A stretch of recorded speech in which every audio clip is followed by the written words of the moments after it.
wabarakatuh. Hamdan wa syukran lillah, salatan wa salaman ala rasulillah. Allahumma sholli ala sayyidina Muhammad wa ala ali sayyidina Muhammad. Raditu billahi rabba wa bil islami dina wa bi Muhammadin nabiyya wa rasula. Rabbi shrah li sadri wa yassir li amri wa hlul 'uqdatam min lisani yafqahu qawli. Allahumma faqihna fid din wa 'allimna ta'wil. Nawaina ta'alluma wa ta'lima wa tadzakkura wa tadhkira wa naf'a wal intifa'a wal ifadata wal istifadata wal hasa 'ala tamassuki bi kitabillah wa sunnati rasulih sallallahu alaihi wasallam wa du'a ilal huda wa dilalata 'alal khairi wa amaradatihi wa qurbih wa sawabih wa husnul khatimah malutfi wal afiyah wa salahil aqibah. Baik Bapak Ibu semuanya yang sama-sama kita muliakan, Ustaz Khairul Anam dan juga Bapak Ibu semuanya yang pada kesempatan kali ini sudah bergabung dan juga masih ada teman-teman kita yang mungkin masih belum masuk. Semoga kita senantiasa diberikan kesehatan oleh Allah Subhanahu wa taala, diberikan panjang umur dalam ketaatan, amin ya rabbal alamin. Baik Bapak Ibu, ini merupakan mata kuliah pertemuan ke-12. Nah ini karena programnya adalah triwulan, 3 bulan ya, 3 bulan. Kalau kuliah asli kan 16 pertemuan, nah ini 12 pertemuan. Baik. Insya Allah kita akan membahas hadis yang ke-12. Masih sama dari kitab yang kita kaji dari awal hingga hadis yang ke-12 ini, yaitu kitab Al-Wafi. Ya, syarah dari kitab Al-Arba'in An-Nawawiyah. Karya Imam An-Nawawi. Al-Wafi ini karya Dr. Mustafa Dib Al-Buqo. Semoga beliau para pengarang ditinggikan derajatnya oleh Allah Subhanahu wa taala, kita diberikan kelimpahan barokah, dan juga sebab beliau ilmu kita bermanfaat fid dini wa dunya wal akhirah, amin ya rabbal alamin. Bismillahirrahmanirrahim. Bi asani dina al mutasilah ila Rasulillah sallallahu alaihi wasallam wasilati muallifai hadzal kitab. Wa anhu bihi qala, bismillahirrahmanirrahim. Hadis yang ke-12. Ini membahas tentang al-istighal bima yufid. Itu menyibukkan diri dengan hal-hal yang positif.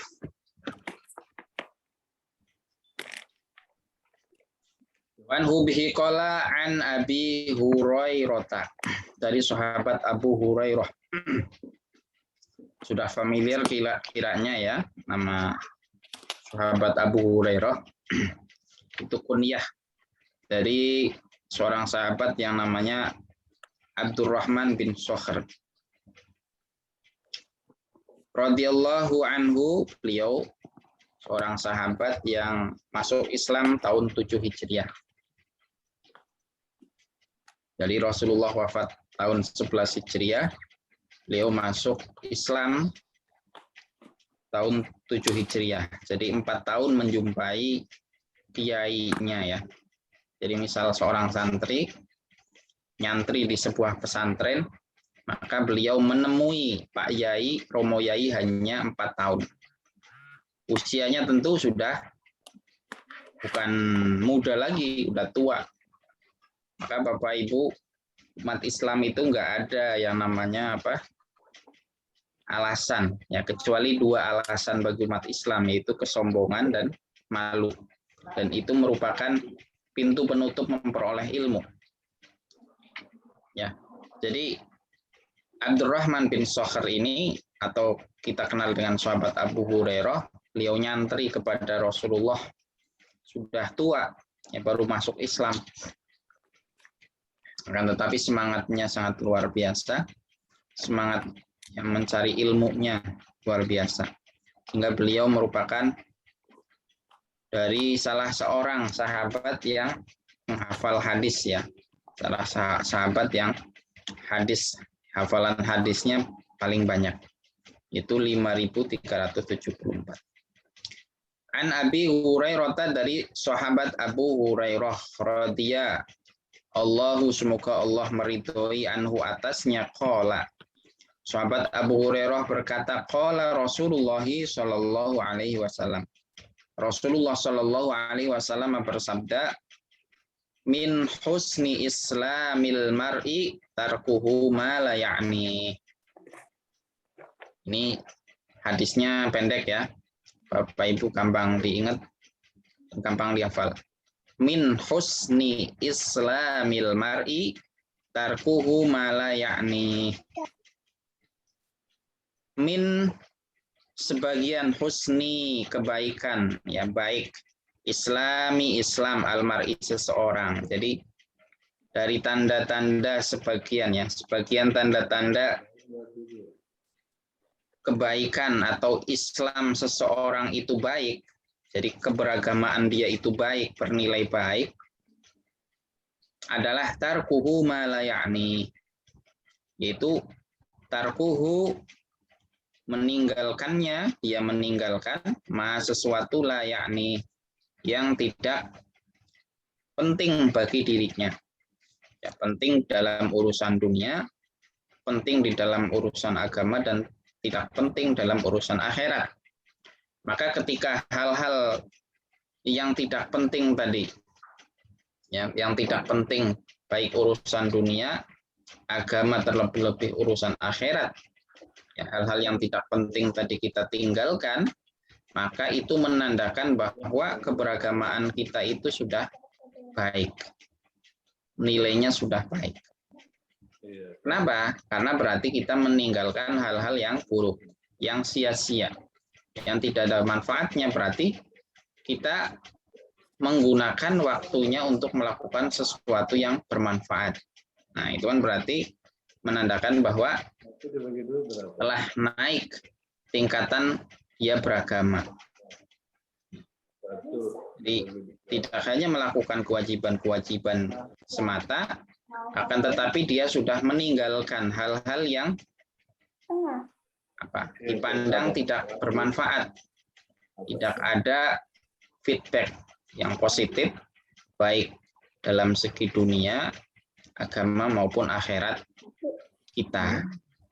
Nah, jadi itu merupakan indikatornya seperti itu. Sebaliknya berarti kalau kita masih sibuk dengan hal-hal yang ya remeh-temeh, ya, yang enggak ada artinya, yang membuang-buang waktu, yang tidak ada feedback positif, ya, dalam urusan dunia, agama, terlebih akhirat kita, ya berarti nilai keberagamaan kita, rapotnya nilainya merah, masih belum ideal. Nah, seperti itu. Nah, ini hadisun hasan, hadis hasan. Hadis hasan itu hadis yang diriwayatkan, ya, dari sekelompok rawi. Jadi misal saya dapat satu hadis ini saya dapatkan dari misal Ustadz Anam dari Syekh Fulan sampai ke sumbernya, ya, dan tidak ada yang terputus. Jadi saya bertemu dengan Ustadz Anam ketemu dengan gurunya ketemu dengan gurunya hingga pada sumber primer, ya, pada sumber daripada berita itu, maka itu tersambung sanad. Nah, setelah tersambung sanad, ya, jadi penyampai beritanya nggak ada yang hilang, jadi utuh semuanya ada. Beda halnya kalau misal saya dapat berita dari Ustadz Anam itu nggak langsung dengar dari gurunya, ya, tetapi Ustadz Anam, ya, menyampaikan bahwa dari kakek gurunya, padahal seharusnya dari gurunya, seperti itu. Gurunya nggak disebutin nih, seharusnya dari gurunya, cuman gurunya nggak disebutin, langsung ke kakek gurunya, dan ke kakek gurunya ini tuh nggak mungkin Ustadz Anam ketemu. Nah, itu berarti namanya ada sanad atau rawi yang hilang. Nah, itu kalau seperti itu maka hadisnya dhaif. Nah, kalau hadis hasan itu para perawinya itu utuh, semuanya ada. Jadi, misal kita bikin rombongan dari baris pertama, ya, ada 10 baris misal, dari barisan pertama sampai barisan ke-10 sampai kepada koordinatornya itu ada semuanya. Nah, sudah seperti itu, kemudian secara spiritual aman, ya. Jadi nggak melakukan dosa besar secara sengaja, kemudian tidak terus-menerus melakukan dosa kecil, dan juga tidak melakukan sesuatu yang mengurangi harkat dan martabatnya, ya, harga dirinya. Ya, misal apa? Ya tergantung apa namanya tradisi di daerahnya. Misal makan sambil jalan, ya. Atau kita dulu, kalau dulu ya, kalau sekarang mungkin sudah ada apa namanya pudar ya. Itu kalau seorang ustadz pakai peci, ya. Kalau nggak pakai peci, nah itu kan berarti mengurangi itu. Kalau di kalangan pesantren itu orang kiai pakai apa sarung itu ya, itu pesantren. Nah, kemudian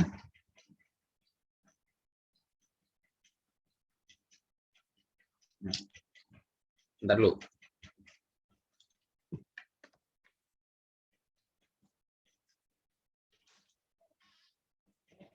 Kemudian apa namanya kualitas ya intelektualnya itu adalah di bawah hadis sahih. Ya. Kalau hafalan hadis sahih intelektualnya itu misal dites, kalau dites 10 itu nggak ada yang lupa atau lupa satu saja kalau hadis sahih, tapi kalau hadis hasan bisa jadi lupa 3, lupa 2. Nah, itu maka kualitas intelektualnya itu di bawah hadis sahih. Kemudian selamat dari syadz dan selamat dari hadis ini kata Imam At-Tirmidzi hadisnya berkualitas hasan. Berkualitas hasan artinya bisa dijadikan sebagai dalil, argumen kuat.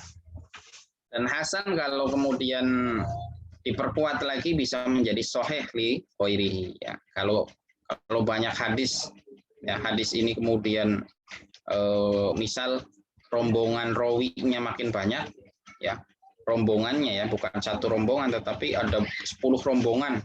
Nah, itu bisa jadi hadis ini naik tingkatan menjadi sahih li ghairihi. Wa ghairuhu hakadza, dan yang lainnya selain Imam At-Tirmidzi begitu pula meriwayatkan hadis ini. Nah, hadis ini diriwayatkan oleh Imam At-Tirmidzi tadi sudah, yaitu di kitab Zuhud. Zuhud, kitab Zuhud itu apa maksudnya? Zuhud itu adalah menjauhkan ya duniawi dari hati kita.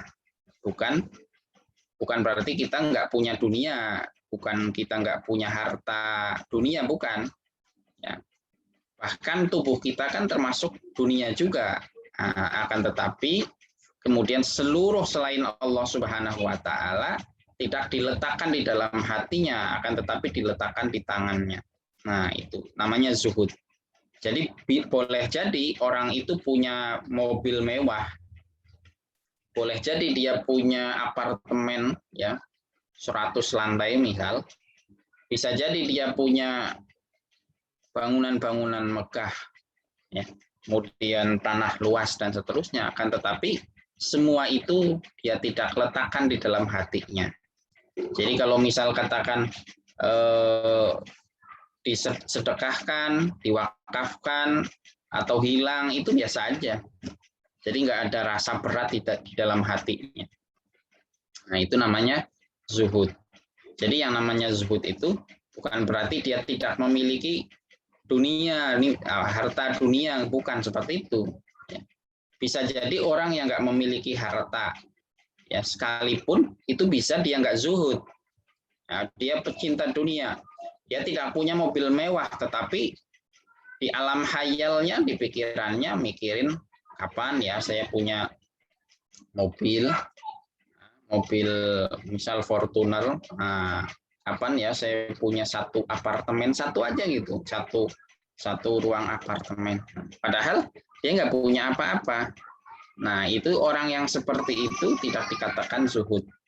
Jadi zuhud itu bukan ukurannya adalah punya atau enggak punya, tetapi adalah ukurannya adalah hatinya. Ya, dia menjadi rumahnya dunia atau menjadi rumahnya Allah Subhanahu wa taala. Baik. Ya, ini di bab zuhud ada ya. Berarti tadi min husni islamil mar'i tarkuhu ma la ya'ni. Nah, itu sebagian daripada kezuhudan seseorang, ya.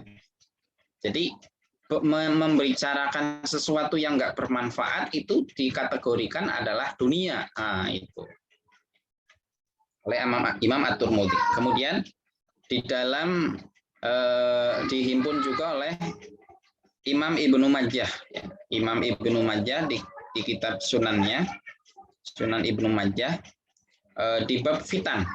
Nah, fitnah, di bab fitnah. Kenapa beliau memasukkan di dalam bab fitnah? Karena salah satu penyebab ya musibah, ujian itu adalah lidah. Nah, maka kalau kita bisa menjaga lidah, maka kita bisa terhindar dari fitnah. Nah, kalau kita bisa menjaga lidah, maka kita akan terhindar dari fitnah. Kenapa orang kemudian gampang berantem ya karena nggak bisa jaga lidah. Nah, ini oleh Imam Ibnu Majah dimasukkan di dalam babul fitan. Kemudian dihimpun juga ya, oleh Imam Malik ya, di dalam kitab Al-Muwatta yang terkenal ya, Imam Malik di dalam kitab Al-Muwatta, dalam kitab fi kitab husnil khuluq ya, mengenai baik akhlakul karimah. Menjadi salah satu indikator bahwa orang memiliki perangai baik, dia memiliki akhlakul karimah adalah dia nggak bercakap-cakap ya, atau tidak melakukan sesuatu yang kemudian tidak ada manfaatnya. Seperti itu. Maka sebaliknya orang yang memiliki akhlakul karimah adalah selalu memperhatikan apa yang dia perbuat, yang dia ucapkan, yang dia pikirkan, yang dia lakukan, itu adalah sesuatu yang bermanfaat, baik manfaat kembali kepada dunia, agama, terlebih-lebih terhadap akhirat. Nah, status hadis ini, ya Imam Az-Zarqani, beliau mensyarah kitab Al-Muwatta tadi, beliau menyatakan bahwa hadis ini adalah sanadnya hasan. Ya, tadi seperti disampaikan oleh Imam At-Tirmidzi juga, beliau menyampaikan bahwa hadza hadisun hasan, hadis hasan. Bahkan bal sahih, bahkan kata Imam Az-Zarqani, bahkan beliau mengatakan bahwa hadis ini adalah hadis sahih. Baik. Kemudian urgensi kalau rawi a'lanya atau profil biografi dari Imam Abu Hurairah, ya sahabat Abu Hurairah sudah cukup ya, sudah sering kita ulang. Kemudian di sini urgensitas hadis ini dimasukkan di dalam kitab Al-Arba'in An-Nawawiyah. Ya. Sahabat Abu Hurairah ya, yang merupakan santri Rasulullah Shallallahu Alaihi Wasallam. Jadi Rasulullah punya santri, yang santrinya menetap, ada juga santri yang nggak menetap. Nah, kalau kita bahasa pesantrennya, ada santri yang mukim, ada santri kalong. Nah, santri kalong itu santri yang kalau waktu-waktu ngaji aja dia datang. Tapi kalau nggak waktu ngaji dia punya aktivitas di luar. Nah, itu ada. Nah, di zaman Rasulullah juga ada seperti itu. Jadi baiknya mana nih? Santri kalong apa santri yang mukim? Ya, dua-duanya baik. Di zaman Rasulullah ada dua-duanya. Jadi yang tepat ya, yang pas bagi seseorang mana, silahkan dipilih seperti itu. Kalau paling pas adalah mukim ya mukim. Kalau pasnya kemudian karena dia sudah punya kesibukan di luar, ya misal sudah bermanfaat bagi orang lain, ya silahkan santri kalong. Yang penting apa? Kita selalu punya waktu untuk belajar. Kita punya waktu untuk belajar. Walaupun kita, Ustaz Anam, saya dan teman-teman yang lain sudah mengajar, itu pasti punya waktu untuk belajar. Bukan belajar mandiri, tetapi belajar kepada seorang syekh. Seperti itu. Hadis ini ya dari sahabat Abu Hurairah yang merupakan santri Rasulullah ya, langsung mendapatkan didikan akhlak dari Rasulullah. Nah, jadi sahabat Abu Hurairah yang menjadi santrinya beliau langsung mendapat didikan akhlak. Nah ini makanya bedanya Bapak Ibu semuanya. Bedanya kalau di lembaga-lembaga ya, lembaga-lembaga pendidikan agama, pesantren seperti itu, bedanya itu di sana ada yang menjadi teladan. Ini gambaran waktu zaman Rasulullah SAW seperti itu. Jadi tidak hanya materi yang disampaikan, tetapi ada keteladanan yang mereka peroleh. Nah, tapi kalau selainnya silahkan Bapak Ibu analisa sendiri ya. Kalau selain di pesantren, bagaimana? Apalagi sekarang fenomenanya makin berkembang. Ya nggak salah sih fenomenanya, karena mungkin tuntutan zaman gitu ya. Jadi yang punya pesantren bukan orang yang punya teladan, ya bukan kiai lah maksudnya. Nah, jadi kalau di pesantren yang tradisional ya, yang lama, yang mengikuti metode lama, gitu ya, itu ada keteladanan di seorang kiainya, gitu.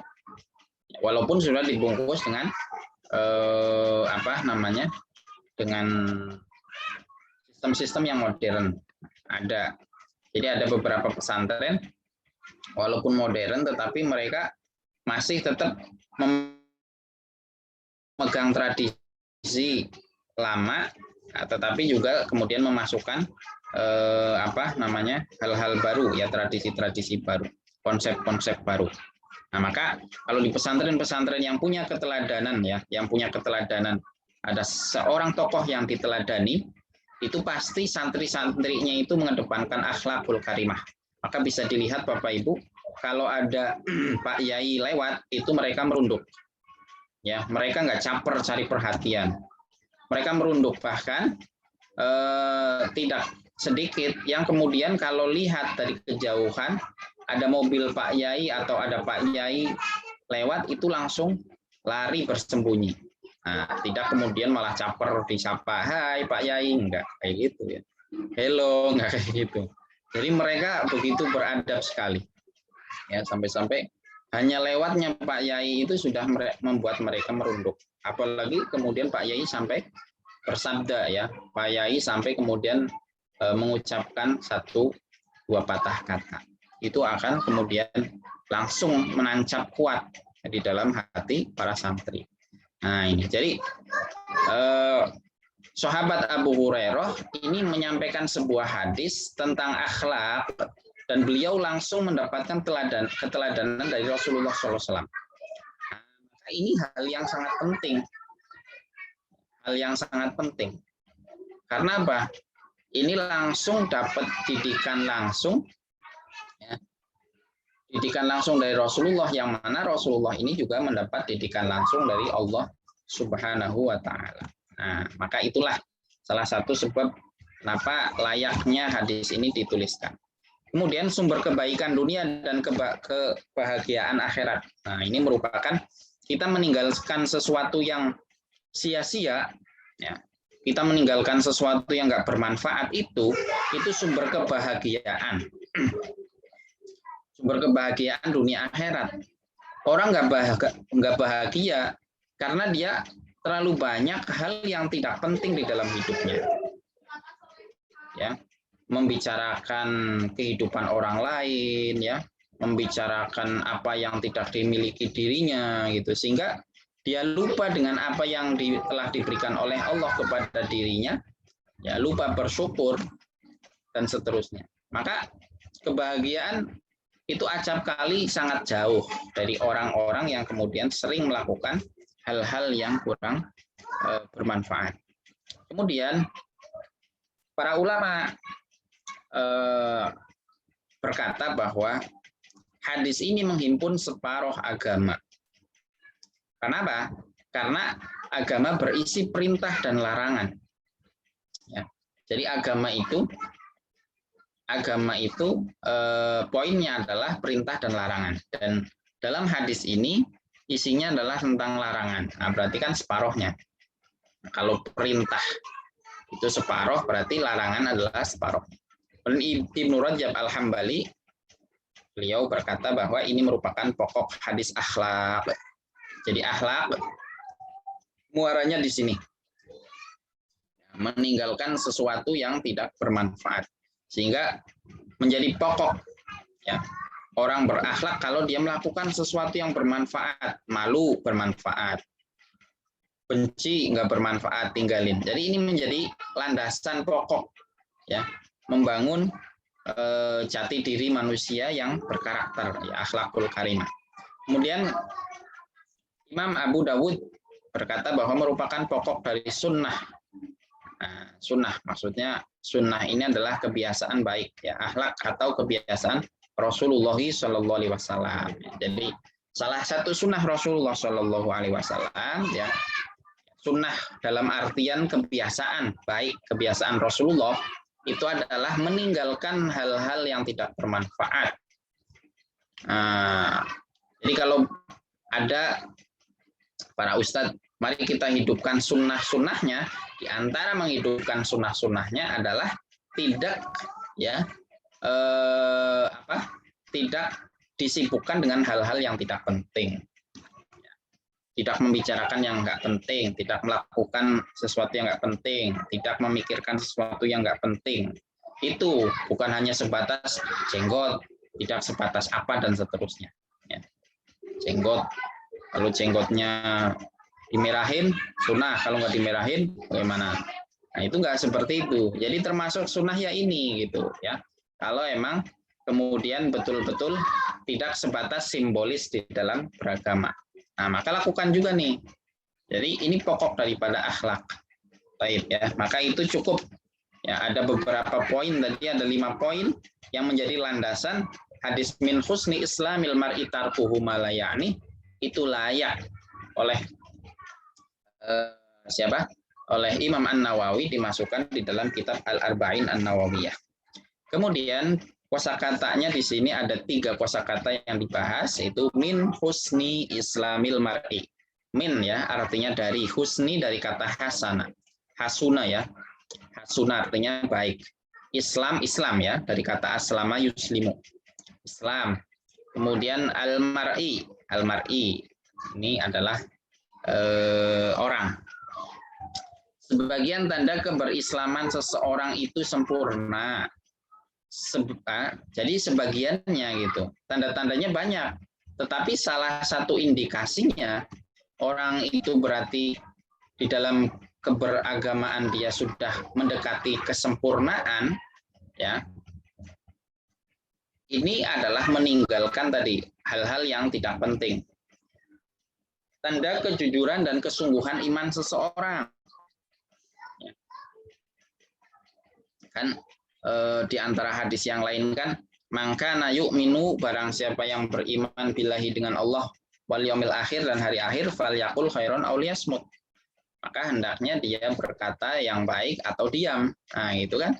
Berarti kalau baik itu penting, kalau buruk itu buruk ya, bukan penting lagi, dia buruk gitu. Nah, maka itu menandakan kan maka nayuk minu kan berarti beriman. Nah, jadi tanda ya keimanan seseorang, keimanan beriman bahwa adanya Allah Subhanahu wa taala yang kemudian akan memintai pertanggungjawaban dari apa yang kita lakukan. Nah, maka tentu dia akan melakukan sesuatu yang bermanfaat, yang baliknya positif untuk si pelaku tersebut. Al-mar'i manusia ya, baik laki-laki maupun perempuan. Kemudian ma la ya'ni, ma sesuatu la ya'ni, sesuatu yang tidak penting baginya. Ucapan ataupun perbuatan yang tidak bermanfaat baik dalam urusan agama maupun dunia, yang tidak mendapatkan perhatian. Perhatian dari apa? Ya dari syariat, ya, tidak mendapatkan perhatian dari syariat. Karena agama ini tidak hanya mementingkan terhadap janib akhirat saja ya, dari sisi akhiratnya diperhatikan. Sisi dunianya sudah, kamu mau krempeng kayak, kamu mau kelaparan kayak, itu urusan kamu. Yang penting kamu itu rajin ibadah. Itu nggak seperti itu. Agama nggak seperti itu. agama itu memperhatikan terhadap keberlangsungan keselamatan terpeliharanya jiwa kita, seperti itu ya. Jadi ada yang namanya pokok-pokok dalam beragama ya. Poin-poinnya ada 5 diantaranya itu tadi, memelihara jiwa, memelihara agama. Nah, memelihara agama itu dengan kita melakukan perintah dan meninggalkan larangan. Baik. Kemudian untuk memahami hadis ini ada beberapa pemahaman yang bisa diambil. Kurang lebih ada 5 ya, ada 5 yang bisa diambil. Nanti kemudian yang ke-6-nya adalah kesimpulan. Yang pertama adalah pondasi masyarakat yang berperadaban. Masyarakat yang unggul itu yang seperti apa sih? Masyarakat yang beradab, yang memiliki kemajuan. Nah, apakah yang mereka itu maju di dalam bidang teknologi? Apakah mereka yang perekonomiannya tinggi atau bagaimana? Masyarakat yang memiliki peradaban, yang unggul itu masyarakat yang seperti apa? Nah, Islam mengajak agar suatu masyarakat itu damai, tidak terjadi pertikaian dan permusuhan. Sebagaimana Islam mengajak setiap individu agar hidup bahagia di dunia ini, menyayangi dan disayangi, menghargai dan tidak menyakiti, meninggalkan dunia ya, sebagai pribadi yang meninggalkan dunia meninggal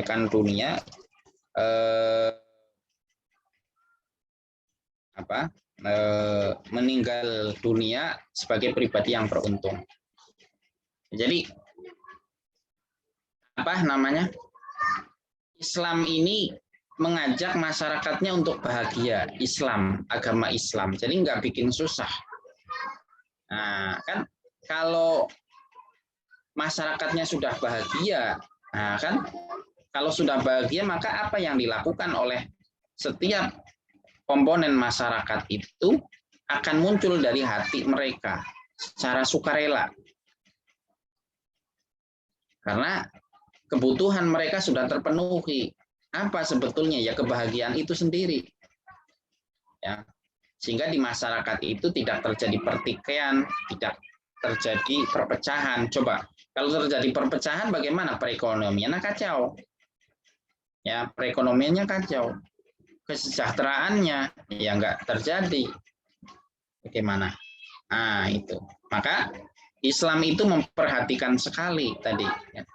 Jadi perlu dicatat, perlu digarisbawahi bahwa Islam itu ya, menjadi jalan kebahagiaan bagi pemeluknya.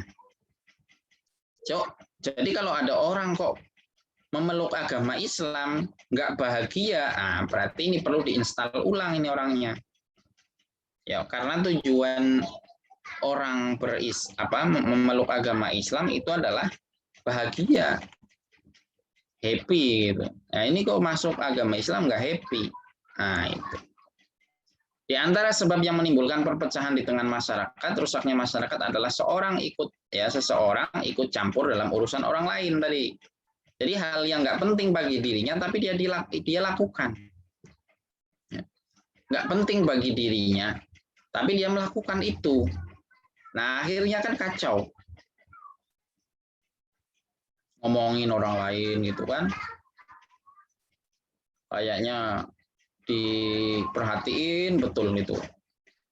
Kehidupannya itu diperhatiin. Padahal kalau 24 jam ini kita gunakan untuk urusan kita pribadi, urusan kita kepada Allah saja belum selesai. Apalagi urusan kita kepada yang lain. Nah kok ini bukan urusan kita gitu. Tetapi urusan orang lain yang diurusin kan super aneh seperti itu. Maka orang-orang yang seperti ini dia tidak akan menemukan kebahagiaan sedikit pun. Kenapa? Karena dengan dirinya belum selesai. Beda halnya orang-orang yang sudah selesai dengan dirinya pasti akan bermanfaat untuk orang lain. Jadi bukan sebaliknya. Jadi umumnya orang-orang yang kemudian tadi ya menyebabkan perpecahan, ya, kemudian pertikaian di tengah-tengah masyarakat, ya, rukunan, ya, antar orang individu, itu adalah orang-orang yang belum selesai dengan dirinya, karena dia nggak paham tugas dia apa gitu. Tapi kalau orang-orang yang sudah selesai dengan dirinya, tugas dia kepada Allah sudah selesai, maka pasti dia akan bermanfaat. Maka dia akan khairun nas anfa'uhum linnas. Nah, contoh besarnya ya Rasulullah SAW. Kalau contoh kecilnya ya Bapak Ibu, sekeliling Bapak Ibu silahkan dilihat. Contoh besarnya Rasulullah SAW sudah selesai urusan dirinya. Urusan dirinya sudah selesai, maka apa yang dilakukan oleh Rasulullah adalah bermanfaat untuk orang lain. Tapi sebaliknya bagi siapapun yang belum selesai dengan kepentingan dirinya, pasti yang akan dia lakukan adalah sesuatu yang nggak bermanfaat, yaitu mengurusi orang lain tetapi dalam hal yang nggak baik. Ya, baik. Kemudian ya jadi itulah. Jadi masyarakat yang unggul, masyarakat yang beradab, ya, itu adalah ciri-cirinya adalah ya, mereka melakukan tanggung jawabnya masing-masing, dan tidak ikut campur terhadap urusan rumah orang lain. Nah, itu. Maka kalau seperti ini, kalau sudah selesai tiap rumah itu selesai urusannya, maka antar satu orang dengan yang lain, antar satu rumah dengan yang lainnya, insya Allah ya, mereka akan kemudian merasakan kebahagiaan, kemudian mereka akan rukun dan seterusnya. Kemudian yang kedua al-istiqlal bima la ya'ni tutajji' wa unwanu dhafil iman. Bahwa menyibukkan diri, sibuk pada hal yang tidak bermanfaat, ya, itu adalah bentuk kesia-siaan. Nah, jadi menyibukkan pada hal yang nggak bermanfaat itu merupakan kesia-siaan dan sebagai address atau alamat, tanda-tanda, ya, tanda pengenal bahwa lemah imannya. Nah, itu. Jadi kalau disibukkan dengan hal-hal yang nggak bermanfaat, itu berarti tanda-tanda dia imannya lemah. Karena iman seseorang itu bisa naik dan bisa turun. Naik ketika kemudian dia taat kepada Allah Subhanahu wa taala, dan turun ketika dia melanggar larangan-larangan Allah Subhanahu wa taala. Nah, di sini diperintahkan untuk apa? Meninggalkan sesuatu yang nggak bermanfaat. Nah, ketika kita kemudian meninggalkan sesuatu yang nggak bermanfaat, berarti menandakan keimanan kita naik. Tapi sebaliknya, kalau kita melakukan sesuatu yang nggak bermanfaat, berarti iman kita turun. Seseorang akan dimintai pertanggungjawaban atas apa yang dia kerjakan. Apa yang dia kerjakan akan dimintai pertanggungjawaban. Ketika seseorang menyibukkan dengan hal yang tidak penting, maka kewajiban dan tanggung jawabnya akan terbengkalai. Nah, tadi saya sudah bilang, urusan pribadinya kalau diurus saja 24 jam, untuk ngurus urusan pribadi nggak selesai. Ini kok ngurusin orang lain. Nah, itu kacau, udah hidupnya kacau. Orang yang seperti ini tidak akan merasakan kebahagiaan yang hakiki. Walaupun dia terlihat bahagia, tetapi itu bahagia yang apa? Bahagianya itu fata morgana. Ya, bukan bahagia yang hakiki. Atau tidak maksimal. Ya. Dan hal itu menjadi penanda bahwa orang tersebut lemah dalam berpikir. Kenapa lemah? Ya iya. Karena dia nggak ada skala prioritas. Yang penting, yang terpenting mana? Yang sangat penting mana? Yang penting mana? Yang nggak penting mana? Nah, kalau orang yang cerdas itu punya skala prioritas. Oh, ini sangat penting, ini penting, dan seterusnya. Ya. Maka orang yang kemudian selalu sibuk dengan urusan hal-hal yang nggak ada manfaatnya, itu berarti tandanya akalnya lemah. Jadi kalau diajak berpikir nggak nyambungan nih orang. Kemudian bangunan akhlak nabawinya tidak kokoh dalam jiwanya. Jadi keteladanan, bagaimana bisa kokoh kalau dia nggak mengenal Rasulullah Shallallahu Alaihi Wasallam? Nah, kenali ya, kenali Rasulullah Sallallahu Alaihi Wasallam. Dan keberislamannya sebatas di bibir dan di lidah saja. Nah, jadi hanya sebatas lip thing. Ini Imam Tirmidzi meriwayatkan dari sahabat Anas bin Malik, ada seorang sahabat yang wafat. Lalu ada seorang sahabat lain yang berkata, berilah dia kabar gembira kepada Rasulullah, ya, Bashir bil jannah, Bashir bil jannah, berilah kabar gembira, ya, Rasul, berilah dia kabar gembira kalau dia akan masuk surga. Rasulullah SAW bersabda, apakah kamu tidak tahu, bisa jadi dia berbicara hal yang tidak penting atau kikir atas apa yang mengurangi hartanya. Jadi artinya apa? Jadi menyanyiakan waktu tadi dengan sesuatu yang nggak bermanfaat itu bisa menjadi sebab dia tidak masuk surga. Kelihatannya remeh gitu ya. Tetapi itu bisa menyebabkan ya orang itu terhalang untuk langsung masuk surga. Nah, seperti itu. Atau tidak mau berzakat, maksudnya seperti itu. Atau tidak mau berzakat. Jadi kan kalau zakat itu wajib ya. Kalau sedekah biasa itu sunnah. Nah, ini tadi berbicara yang nggak penting itu, kalau kita berbicara yang penting itu bernilai zakat atau bernilai sedekah.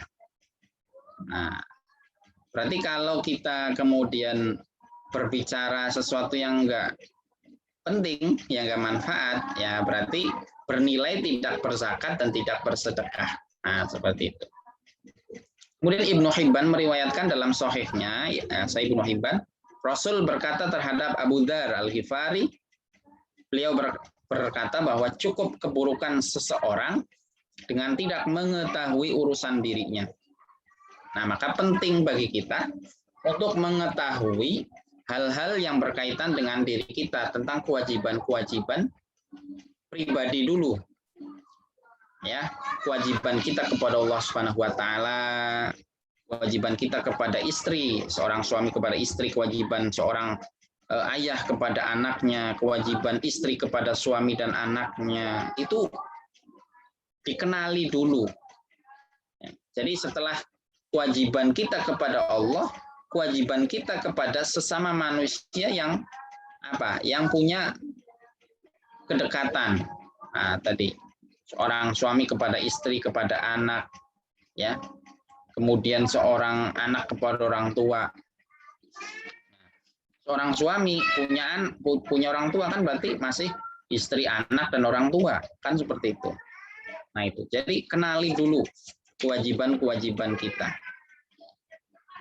Nah, kalau kita sudah kenal, tentu tidak akan sibuk dengan hal-hal di luar itu. Kalau sudah selesai itu kewajiban-kewajiban itu, pasti dia akan melakukan hal-hal positif yang bermanfaat untuk sekelilingnya. Tidak malah sebaliknya, nggak mungkin. Nah, itu. Dan membebani diri dengan sesuatu yang tidak penting. Nah, itu cukup buruk kalau orang yang seperti itu. Kemudian berikutnya adalah menjauhi, ya, al-i'rad amma la ya'ni thariqus salamah wan najah. Menjauhi, menghindari sesuatu yang tidak penting tadi, itu adalah cara untuk menjadi orang yang selamat dan sukses, orang yang bahagia. Maka jalannya tadi,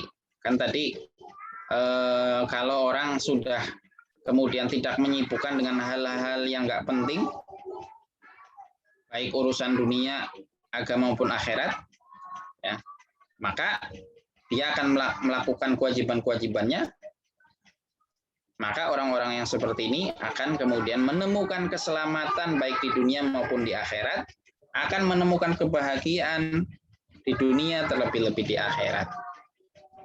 Seperti itu ya. Jika seorang muslim paham dan cerdas atas kewajiban dan tanggung jawabnya, maka ia akan menyibukkan dirinya dengan hal-hal yang bermanfaat bagi dirinya, baik dunia terlebih urusan akhirat. Ya, karena paham betul segala apa yang dia lakukan itu akan dimintai pertanggungjawaban. Nah, kalau akan dimintai pertanggungjawaban, maka dia akan melakukan hal-hal yang kemudian memberatkan dalam kebaikan dia gitu. Nah, kalau sudah kemudian melakukan hal-hal yang memperberat timbangan kebaikannya, nah, maka ini tanda-tandanya orang ini adalah orang yang cerdas. Al-kayyisu dalam hadis yang lain, mandana ya, nafsahu adalah orang yang cerdas, adalah yang mengintrospeksi, ya, selalu memperhatikan dirinya, ya bukan memperhatikan orang lain, tetapi memperhatikan dirinya, wa amila dan dia mengamalkan lima ba'dal maut, amalan-amalan yang bermanfaat yang bisa menjadi bekal nanti setelah wafat. Nyambung dengan pemahaman yang kita sedang bahas. Ya. Jadi orang yang kemudian cerdas itu pasti ya, dia akan melakukan, akan menyibukkan dengan hal-hal yang baik. Karena dia paham nanti akan dimintai pertanggungjawaban. Imam Bukhari meriwayatkan dari sahabat Abu Hurairah, Rasulullah Shallallahu Alaihi Wasallam bersabda, jika keislaman seorang telah baik, maka setiap kebaikan yang dilakukannya akan dilipatkan 10 kali lipat hingga 700 kali lipat. Dan setiap keburukan yang dia lakukan ditulis sama senilai dengan keburukan itu. Artinya apa? Kalau orang yang cerdas, berarti dia akan mengambil apa? Pundi-pundi bonus-bonus. Nah, apa? Melakukan satu kebaikan dilipatkan 10 hingga 700. Nah, kalau ada orang mau dikasih, kamu mau dikasih 1 apa dikasih 1000? Nah, kalau ada orang yang ngomong, udah saya dikasih 1 aja. Nah, itu berarti orang bodoh. Ya, pasti milihnya 1000. Nah, itu. Nah, di sini. Jadi kalau melakukan keburukan 1, kalau melakukan kebaikan, dia dapat banyak. Ya sudah, saya mau milih yang dapat banyak aja. Kan gitu. Kemudian Luqman ditanya tentang kondisi masyarakat ya sekelilingnya yang menginginkan kehormatan dan keutamaan. Nah, apa sih kuncinya gitu ya? Orang itu memperoleh kemuliaan itu, memperoleh kedudukan. Luqman menjawab, kuncinya adalah jujur dalam berkata, menunaikan amanat dan tinggalkan hal-hal yang tidak penting. Meninggalkan hal-hal yang tidak penting. Itu kunci orang memperoleh kemuliaan. Kemuliaan baik di sisi manusia, terlebih di sisi Allah Subhanahu wa Ta'ala. Maka orang-orang mulia di dunia ini, mereka adalah yang kemudian menyibukkan dirinya dengan hal-hal yang bermanfaat. Kewajibannya telah selesai sebagai seorang hamba kepada Allah, ya kepada sesama hambanya dia selesai. Maka setelah itu dia pasti akan membagi, ya. Maka setelah itu dia akan melakukan hal-hal yang bermanfaat bagi sekelilingnya. Nah, itu tinggal dicek aja Bapak Ibu, silahkan. Itu realitanya seperti itu. Tapi sebaliknya, orang yang menebarkan ya keburukan itu sebaliknya. Pasti urusan pribadinya belum selesai, belum tuntas. Kemudian yang keempat, hati yang sibuk dengan Allah Subhanahu wa Ta'ala itu pasti ya akan terhindar dari hal-hal yang tidak bermanfaat dari urusan makhluk. Jadi hati ini adalah satu rumah yang sangat mahal harganya Bapak Ibu. Yang mana rumah yang sangat mahal ini tidak boleh ditempati oleh ya sesuatu apapun yang tidak ada nilainya. Jadi rumah yang mahal, tentu yang menempati ini adalah orang yang sesuatu yang terhormat gitu. Nah, maka hati ini yang nilainya mahal itu hanya pantas untuk menjadi ya bukan tempat tinggal, bukan ya, tetapi adalah tempat bersemayamnya Allah Subhanahu wa taala di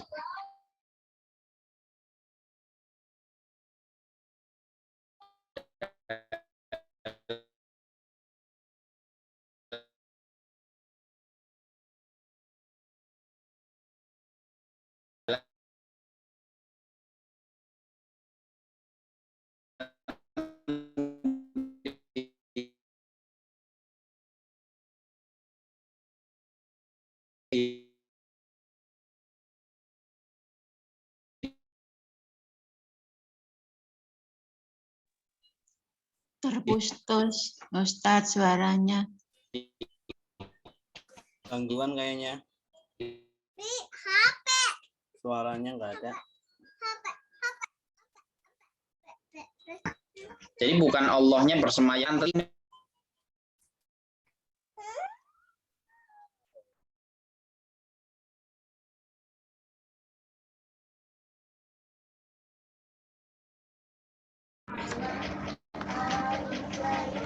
ya mohon maaf ada gangguan teknis.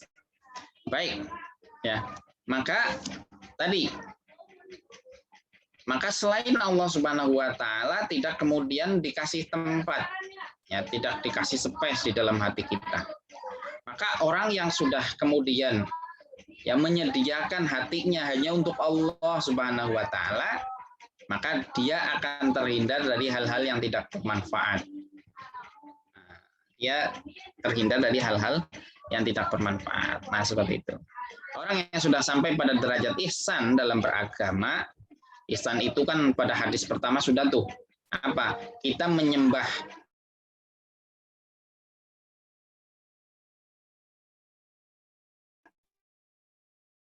ibadah kepada Allah dalam arti luas. Dalam arti luas, segala aktivitas kita ini ya dengan tugasnya masing-masing itu adalah jalan ibadah. Jadi jalan ibadah. Jadi jangan dipahami bahwa yang namanya ibadah itu hanya sebatas pakai mukna, ya pakai koko peci di masjid, itu bukan. Jadi seluruh aktivitas hidup kita itu adalah ibadah. Bagi orang yang kemudian sampai kepada derajat ihsan tadi, dia beribadah, melakukan aktivitas hidupnya, dia meyakini bahwa ya dia melihat Allah. Kalau tidak, maka dia meyakini bahwa Allah melihat dia, berarti sudah pada derajat ihsan, maka ia akan menyibukkan dengan hal-hal yang bermanfaat. Karena dia yakin betul bahwa dia sedang dipantau oleh Allah SWT. Sama halnya lah kita misal katakan seorang karyawan. Kemudian kita tahu betul bahwa atasan kita itu selalu memantau gitu. Ya, dari dalam ruangannya itu ada CCTV di setiap satu karyawan itu ada satu CCTV. Terpantau semuanya. Maka yang dilakukan oleh setiap karyawan itu tidak akan lepas dari kewajiban-kewajiban dia sebagai seorang karyawan. Nggak mungkin dia kemudian sambil kerja dia sambil cekikikan, dia sambil makan, dia sambil apa, yang kemudian tidak diperkenankan ketika dia bekerja. Pasti dia akan bertanggung jawab ketika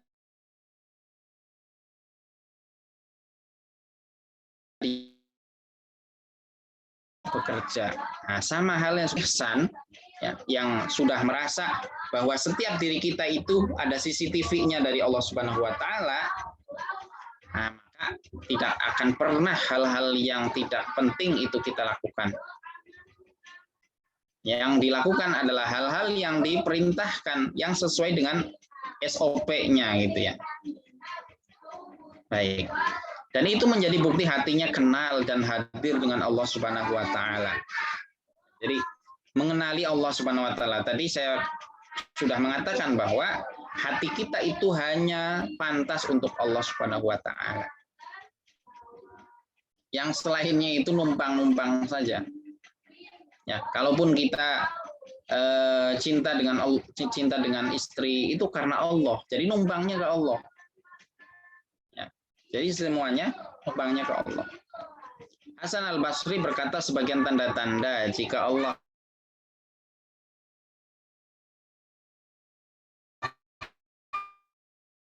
berpaling dari seorang hamba itu. Artinya apa? Ya sudah, dia sudah nggak diperdulikan oleh Allah. Ibarat orang itu dia sudah ada CCTV-nya gitu. Kemudian dia melakukan sesuatu dengan sekehendak dia gitu, tidak sesuai dengan apa namanya? SOP-nya, tetapi kok dibiarin. Nah, itu berarti artinya atasan dia sudah abai dengan dia. Udah, saya biarin aja. Nah, itu. Lalu kita senang kalau kayak gitu. Kan enggak. Ya, lihat aja orang-orang yang kayak gitu nggak mungkin dipertahankan, nggak mungkin naik jabatan, nggak mungkin naik salary-nya nggak bakal naik dan seterusnya. Apalagi sampai dapat tunjangan ratusan juta, ya mungkin gitu. Susah. Nah, seperti itu ya. Itu gambaran simpelnya seperti itu. Baik. Kemudian yang kelima, ya, sesuatu yang penting. Apa yang penting dan apa yang tidak penting bagi kita, bagi manusia. Ya. Hal yang penting bagi manusia adalah hal yang harus dipenuhi untuk bekal hidup di dunia. Ya, jadi urusan dunianya, ya pakan, sandang, papan, nah itu penting tuh bagi kita. Bukan berarti kemudian kan tadi kita nggak boleh ini Ustaz,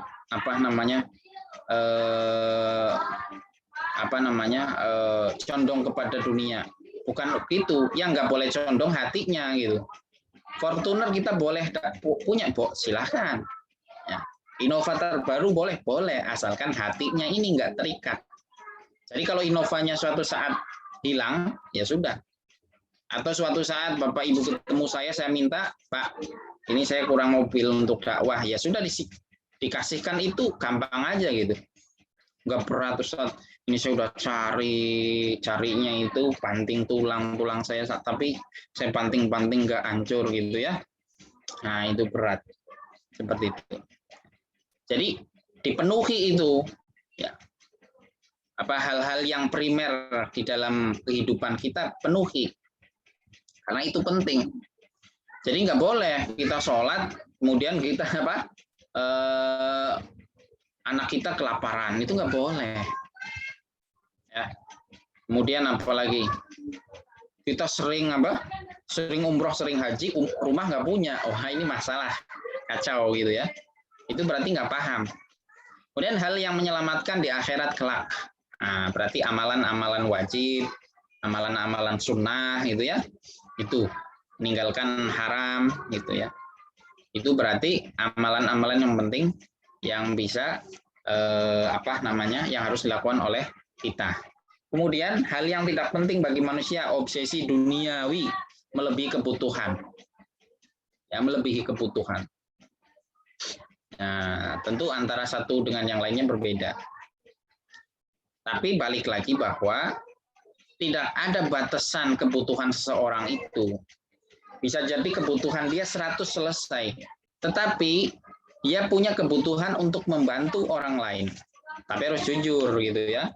Dia ngomongnya bantu orang lain, tapi giliran punya nggak bantu.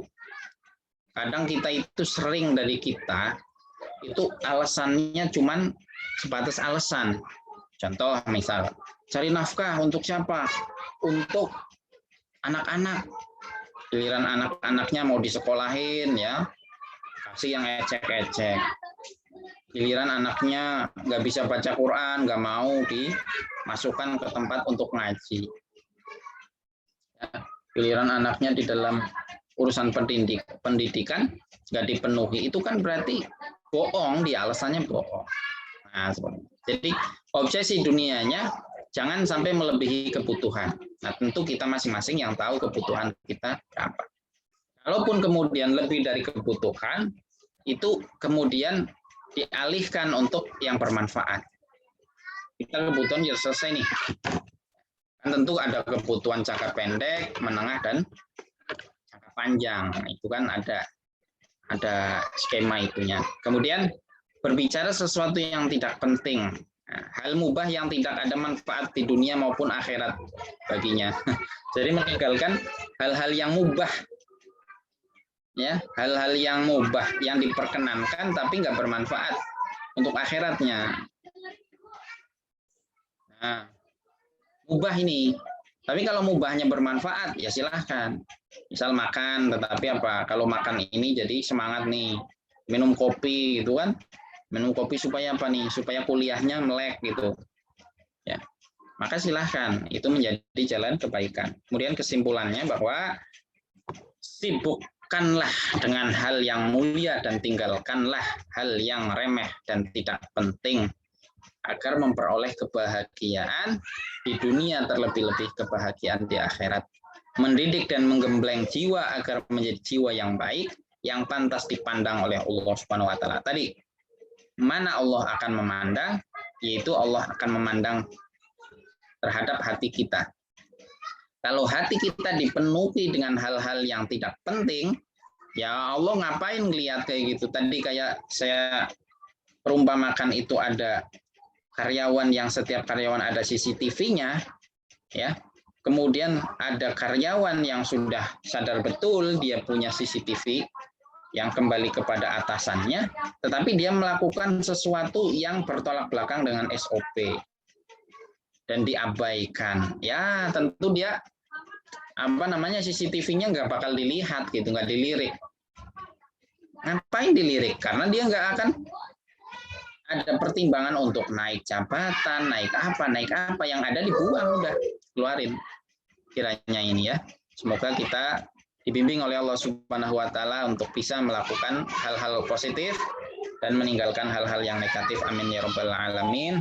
Kiranya ini saya kembalikan lagi waktunya kepada Ustadz Anam. Baik, terima kasih Ustadz Syamsuddin. Sekarang silakan bagi Bapak Ibu yang ada pertanyaan, silakan disampaikan. Assalamualaikum Ustadz Syamsuddin. Waalaikumsalam warahmatullahi wabarakatuh. Dengan siapa di mana? Saya Ibu Nina di Depok. Silakan Ibu Nina. Dekat dengan Bu Rafnizah nggak Bu Nina tuh? Jauh sih. Tapi dekat di hati lah ya. Masih sama. Dekat di KSI. Di KSI.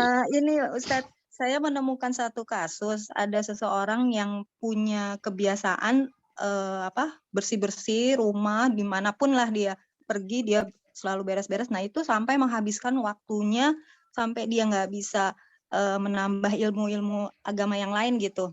Seperti kalau kita ajak tahsin, kita ajak bahasa Arab, kita ajak kajian-kajian seperti ini, kuliah seperti ini, itu dia sampai nggak punya waktu gitu. Sampai masak pun dia nggak punya waktu, jadi dia selalu beli. Kan kalau kita lihat memang baik ya, maksudnya itu dia bersih-bersih, selalu ingin rapi, selalu semua barang-barang sesuai di posisinya, tapi kok dia sampai nggak bisa menambah ilmu yang lain gitu. Itu bagaimana Ustaz? Itu bersih-bersih milik sendiri atau milik orang lain, Bu? Kalau di rumahnya punya dia, kalau dia lagi di rumah datang misalnya ke rumah yang lain, habis ada acara dia ikut bersih-bersih juga gitu. Jadi ya seperti itu sih, nggak di mana aja gitu, dia beres-beres terus gitu. Oh, jadi sosialnya tinggi, sosial untuk bersih-bersihnya ya? Iya, sampai kalau misalkan kita ada kayak ngajak-ngajak kegiatan seperti ini ya, nambah-nambah ilmu dia nggak punya waktu karena nanti dulu ya mau bersih-bersih ini, nanti dulu ya mau ngeberesin ini. Jadi memang kita lihat bagus sih, tapi kok sampai nggak ada waktu untuk yang lain gitu. Gitu. Baik, yang pertama Allah alam ya, Allah yang maha mengetahui. Ya tentu semoga beliau adalah orang baik ya di sekeliling kita. Kemudian jika beliau kewajibannya sudah selesai, sudah purna gitu ya, sudah purna kewajiban beliau, bisa jadi itu amalan yang beliau istiqomahkan. Ya.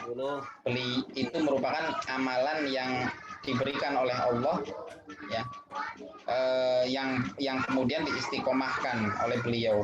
Beliau menemukan nikmat, menemukan di sana ada Allah. Menemukan di situ ada Allah. Seperti itu. Jadi ada orang yang kemudian dengan ibadahnya dia nggak menemukan Allah. Tapi dengan syarat tadi, kewajibannya udah selesai gitu ya. Kewajibannya udah selesai. Sudah selesai purna itu. Nah, kemudian dia melakukan sesuatu, itu bisa jadi kenapa dia istiqomah di sana? Karena dia menemukan di sana jati diri Allah Subhanahu wa taala, menemukan kenyamanan, menemukan kebahagiaan, ya, menemukan kelapangan dan seterusnya seperti itu ya. Apa ini maksudnya?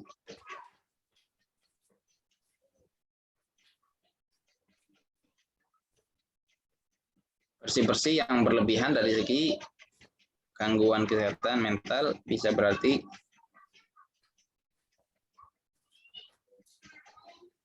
Iya betul ini Ustaz, seperti itu. Dia seperti mengalami OCD itu. Oh, seperti itu. Kalau ada gangguan baru. Kalau ada gangguan tentu kalau nggak normal gitu ya.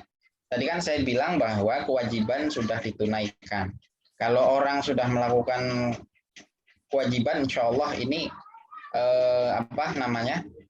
nggak ada gangguan dari jiwanya. Tapi kalau ada indikasi tadi kewajibannya nggak ditunaikan, ada gangguan-gangguan, ya tentu harus dikonsultasikan kepada yang ahli di dalam kejiwaan itu. Jadi jangan dibiarkan. Jadi kalau misalkan ibu siapa Nina ya, Ibu Nina yang tahu hal itu, ya dikonsultasikan kepada orang yang kemudian sekiranya bisa mempengaruhi dia untuk bisa diajak konsultasi dalam urusan kejiwaan seperti itu ya. Jadi supaya nggak terlalu parah seperti itu, kita menyelamatkan mereka. Tapi kalau sampai kemudian mengganggu kejiwaan mereka, jiwanya terganggu, ya berarti akalnya nggak stabil gitu ya. Kalau akalnya nggak stabil gimana? Ya tuntutan agamanya nggak terlalu berat. Tetapi kalau misal masih bisa diselamatkan, silakan untuk diselamatkan seperti itu ya. Nah, jadi kalau misalkan tadi, karena gini Ibu, jadi kalau yang tadi kewajibannya udah selesai, saya jawab yang tadi dulu. Yang kalau kewajibannya udah selesai, itu bisa jadi aktivitas A itu dia menemukan di situ, menemukan kebahagiaan, menemukan ketentraman dan seterusnya. Contoh misal kayak gini nih, ada orang sudah selesai kewajibannya, kemudian dia kok urusannya apa setelah itu? Urusannya dia ngurusin bantu orang-orang yang sakit, atau bantu anak-anak yatim, atau apa. Kenapa itu bisa terjadi? Itu salah satu guru kami bercerita juga bahwa ternyata di antara sebabnya itu adalah ketika dia membahagiakan orang lain, dia menemukan kebahagiaan. Nah, tapi tadi syaratnya sudah selesai dengan kewajiban dia dulu. Kewajiban sebagai seorang hamba, sebagai seorang manusia sudah selesai. Kemudian melakukan aktivitas lain, itu bisa jadi aktivitas itu adalah yang Allah berikan bagi dia sehingga dia paham dan dia istiqomah di situ. Beda halnya tadi kasus yang tadi diinformasikan, kalau ada kejanggalan gitu, kewajibannya aja nggak dilakukan. Nah, berarti kan ada kejanggalan nih.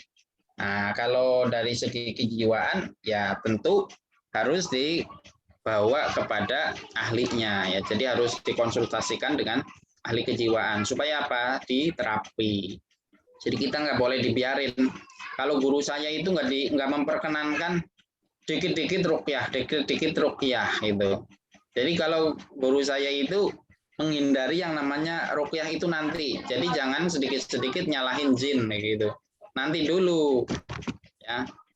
Jadi sampai guru saya itu ngomong, coba kalau sedikit-sedikit jin, kalau ada tuduhan bahwa itu karena jin, coba kamu bacakan surat ini 3 kali. Kalau sudah nggak dibaca kok nggak ada reaksinya, ya berarti kamu bawa ke medisnya gitu. Karena kita terlampau berlebihan gitu, dikit-dikit yang disalahin jin, dikit-dikit yang disalahkan jin, sehingga seakan-akan kita itu nggak terlalu percaya dengan urusan medis. Padahal itu juga semuanya berangkat dari Allah Subhanahu wa taala. Seperti itu ya. Jadi Ibu Neni ini tadi yang dekat, tentu kalau sayang dengan beliau, coba carikan orang yang terdekat dengan beliau yang bisa mempengaruhi. Ya. Kalau Ibu Ninanya ngomong dan bisa didengar dan bisa mempengaruhi dia, silahkan. Gitu. Supaya bisa apa? Supaya dilanjutkan untuk kemudian terapi ya di di psikolog ya. Di psikolog seperti itu. Tapi kalau misalkan Ibu Nina kalau ngomong langsung ke beliau, itu akan timbul dia tersinggung dan seterusnya. Ya jangan lakuin, cari orang yang bisa mempengaruhi dia. Sekiranya dipandang oleh beliau, dipandang omongannya didengar. Seperti itu Ibu. Jadi bukan berarti baik dan benar itu langsung disampaikan. Tidak sesuatu yang baik dan benar itu harus keluar dari mulut kita. Oh iya ya. Baik, Ibu. Satu lagi Afwan Ustadz, satu lagi kalau seseorang beragama itu cukup hanya dengan dia sudah sholat, dia sudah puasa. Kalau sedekah saya tidak tahu ya, tapi tidak mau lagi menambah ilmu-ilmu yang lain, itu bagaimana Ustadz? Dia merasa dia beragama sudah betul hanya dengan sholat, puasa, terus nggak ganggu orang, nggak menyakiti orang. Itu bagaimana Ustadz? Sedangkan kita misalkan harus terus menambah ilmu kan? Baik. Yang pertama ini karena urusan orang ya, jadi bukan urusan kita dan urusan ibu itu, satu Allah alam ya. Kita hanya bisa berhusnudzon, semoga beliau dalam kondisi yang tidak terlihat, apa yang ibu bilang tadi, beliau nggak belajar, ternyata belajar dan lebih dari kita. Kita terlihatnya belajar, sibuk dan seterusnya, ternyata nggak belajar. Tapi Allah alam ya, jadi ini kita kembalikan semuanya kepada Allah Subhanahu wa taala ya. Jadi tentu kita bukan orang lain, kita ya jangan sampai menutup diri dari kebaikan-kebaikan, kita membuka diri untuk bisa menerima kebaikan-kebaikan dari manapun itu datangnya kebaikan, karena kebaikan itu hakikatnya adalah datangnya dari Allah Subhanahu wa taala. Dan ilmu Allah itu perlu dicatat ya dengan tinta tebal, garis miring gitu. Ilmu Allah tidak ada habisnya. Walaupun Bapak Ibu sudah membaca seluruh buku yang ada di dunia ini sudah dibaca semuanya, ilmu Allah belum habis. Karena ilmu Allah itu beda dengan ilmu kita. Ilmu kita itu terbatas. Jadi jangan dipahami ilmu Allah itu hanya sebatas Al-Quran. Bukan. Ilmu Allah itu tidak ada batasnya. Ya, ilmu Allah itu tidak ada batasnya. Makanya mohon maaf, orang-orang yang dekat dengan Allah Subhanahu wa taala ya, itu bisa jadi beliau kemudian menjadi wasilah dan dapat ilmu dari Allah. Ya, jadi wasilah dapat ilmu dari Allah, dapat ilmu dari Allah, dapat ilmu dari Allah. Nah, itu. Ilmu beda lagi ya. Kalau kebaikan ataupun kebenaran itu bisa juga datang dari yang lain. Ya, bisa jadi bukan dari orang Islam, bisa jadi. Nah, kebaikan ataupun kebenaran, tetapi keduanya itu bersumber dari Allah Subhanahu wa taala. Jadi kebaikan ataupun kebenaran itu tidak ya. Jadi kebenaran ataupun kebaikan itu tidak ada baju agamanya. Karena agama apa kemudian ini menjadi benar. Karena jadi kalau misal katakan 1 + 1 sama dengan 2, kalau yang ngomong orang Islam benar, kalau yang ngomong orang kafir salah, nggak seperti itu. Ya, maka kita buka hati kita, pintu hati kita untuk bisa menerima kebaikan dan kebenaran, karena kedua-duanya ini adalah dari Allah Subhanahu wa taala. Seperti itu ya. Maka tadi yang diceritakan tentang teman kita tadi, wallahu alam ya, semoga beliau sudah selesai dengan urusan kewajibannya. Kemudian urusan-urusan yang seperti ini mungkin adalah fardu kifayah, sehingga bagi beliau cukup orang lain yang melakukan. Mungkin seperti itu Ibu. Tapi kalau bagi kita pribadi memandang ini adalah fardu ain, satu kewajiban personal. Tetapi jangan menjadikan menjadi prinsip bagi orang lain. Jadi prinsip berat bagi kita boleh, tetapi jangan kita memberikan prinsip berat untuk orang lain. Itu bukan cara hidup Rasulullah SAW. Cara hidup Rasulullah SAW adalah memberikan yang termudah untuk orang lain, melakukan yang terberat untuk diri sendiri. Itu cara prinsip hidup Rasulullah. Maka kita bisa tengok Rasulullah sholat malamnya sampai kemudian kakinya bengkak-bengkak. Tapi kalau sholat jamaah melihat yang paling lemah. Seperti itu, Ibu. Jadi itulah cara hidup Rasulullah seperti itu. Bukan sebaliknya seperti kita. Ya, kalau kita misal siwakan itu menurut pandangan kita baik, kita paksain orang lain untuk bersiwak. Kamu nggak bersiwak, berarti kamu nggak melakukan sunnah. Nah, itu cara maksa-maksa kita itu. Kemudian apa? Dibungkus dengan agama. Sunnah, kalau kamu nggak melakukan sunnah. Itu bukan cara hidup Rasulullah SAW. Rasulullah kalau egois saja, kalau Rasulullah egois, ya, karena melihat begitu pentingnya bersiwak, ya Rasulullah itu mewajibkan siwak. Tapi Rasulullah nggak egois, tidak ingin memperberat umatnya. Seperti itu. Padahal para ulama itu meneliti manfaat bersiwak kurang lebih itu ada 70 manfaat. Itu yang diteliti oleh para ulama. Tetapi Rasulullah kemudian laula an asyqa ala ummati la amartuhum bisiwak. Kalau saya sekiranya nggak menjadikan umatku ini berat, maka saya akan perintahkan mereka untuk bersiwak. Jadi nggak ada kata egois dalam diri Rasulullah. Maka prinsip yang berat-berat itu mari kita terapkan pada diri kita, dan prinsip yang ringan-ringan itu untuk orang lain. Wallahu a'lam bishawab. Itu Ibu Nina. Ya, baik. Jazakallah khair pencerahannya. Bayakum. Ya, sama-sama. Bagaimana Ustaz Anam? Baik, cukup. Sudah Cukup ini. akan ini hanya Syamsuddin mau khutbah.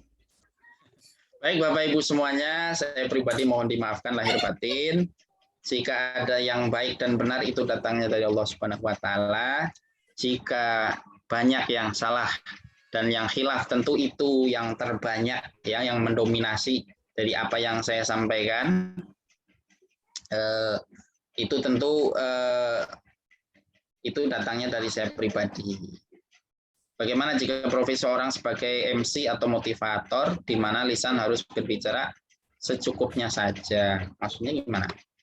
Ya, sampaikan yang baik-baik ya, sampaikan yang baik-baik. Jadi apapun profesinya, itu kalau kita pegang hadis ini itu bisa diterapkan di mana saja. Ya, jadi kalau menjadi seorang motivator, sampaikan yang ya tentu motivator kan berarti yang baik-baik. Tentu yang baik-baik ya. Jadi motivator ulung kita siapa? Ya Rasulullah Shallallahu alaihi wasallam. Jadi motivator ulung itu. Contohnya misal katakan motivator ulung Rasulullah contoh misal. Dan saya kayaknya sering saya ulang ya. Jadi ada kata Rasulullah, barang siapa ya orang yang memiliki 3 putri ya, 3 putri meninggal ya, maka baginya surga. Terus apa namanya, datang sahabat tanya, kalau 2 gimana Rasulullah? Terus kata Rasulullah, 2 ya dapat surga. Kalau 1 gimana Rasulullah? 1 ya dapat surga. Coba bayangkan, Rasulullah memotivasi kepada jiwa-jiwa yang sudah rapuh itu kan, yang ibaratnya ini sudah berjuang ya melawan antara hidup dan mati, tiba-tiba kemudian anaknya meninggal kemudian dia nggak dapat apa-apa gitu, maka dimotivasi oleh Rasulullah, kamu juga dapat surga. Nah itu motivasi yang lain, misal ada orang baca Quran dikelompokkan dengan para malaikat, giliran yang nggak bisa baca Quran, bukan nggak bisa baca Quran ya, baca Quran tapi terbata-bata. Kalau kita kan ngomongnya gini, kamu udah tua kok bacanya masih kayak gitu kan, kayak gitu kalau kita ya. Tapi kalau Rasulullah nggak memotivasi, apa saja yang dari Rasulullah itu pasti menjadi motivasi. Apa kata Rasulullah? Maka bagi kamu yang terbata-bata, falahu ajron, maka dapat 2 pahala. Coba bayangkan. Ya sudah, kan senang kayak gitu. Akhirnya semangat untuk belajar ya. Maka dalam profesi apapun ya, hadis ini bisa diterapkan. Lakukan ya kewajiban-kewajibannya itu. Itu yang terpenting itu dulu. Kewajiban-kewajibannya. Baru setelah itu adalah tambahannya. Seperti itu. Kiranya semoga bermanfaat. Al-Fakir, mohon dimaafkan atas segala khilafnya. Semoga bisa bertemu lagi di lain kesempatan, dan juga semoga dimonitor juga oleh pemilik rumah KSI ini sehingga bisa menjadi naik jabatan. Kiranya ini, walafu minkum, jazakumullah. Assalamualaikum warahmatullahi wabarakatuh.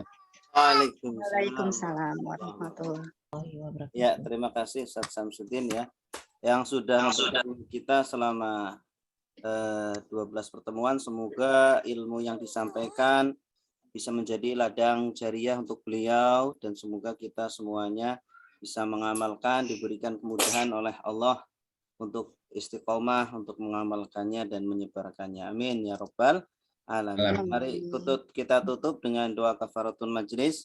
Subhanakallahumma wa bihamdika asyhadu an la ilaha illa anta astaghfiruka wa atubu ilaik. Wassalamualaikum warahmatullahi wabarakatuh. Waalaikumsalam warahmatullahi wabarakatuh. Jazakumullah khair Ustadz Anam dan Ustadz Syamsuddin. Terima kasih Ustaz. Jazakumullah khair. Terima kasih Ustaz. Assalamualaikum. Izin les ya. Terima kasih.